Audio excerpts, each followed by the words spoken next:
and he tells you what he'll pay you for your interest in the business or what he'll sell you more at the same price. Nobody ever does that in private business. If you and I owned a gas station together, and I said, every day I want you to come in and offer me your half interest in the station, and I can either buy your half or sell you my half at the same price, and you have to come in every day and do it, you'd be at a terrible disadvantage.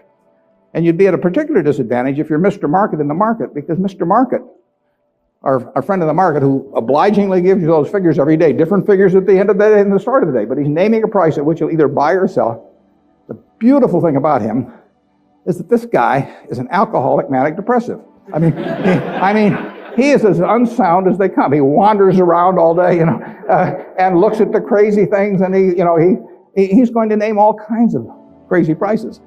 And you don't have to pay any attention to him, except when it's to your advantage to do so. If that's once a year, if it's once every 5 years, it's one stock out of 3,000.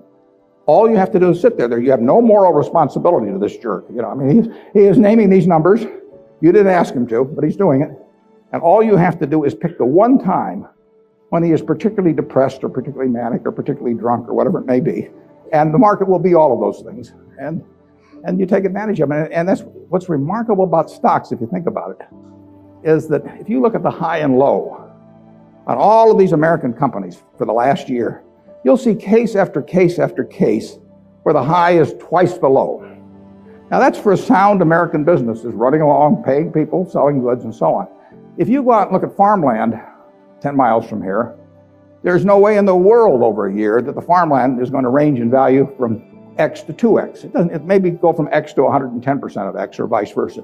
If you look at an apartment house near here and figures on essentially apartment houses like that over a year, it won't move 10% in a given year. But here are the finest of American businesses, and people just name these numbers that go all over the place. And you don't have to play, except when you want to. That's the important thing, and that's what Graham tells you. The market isn't there to instruct you, to tell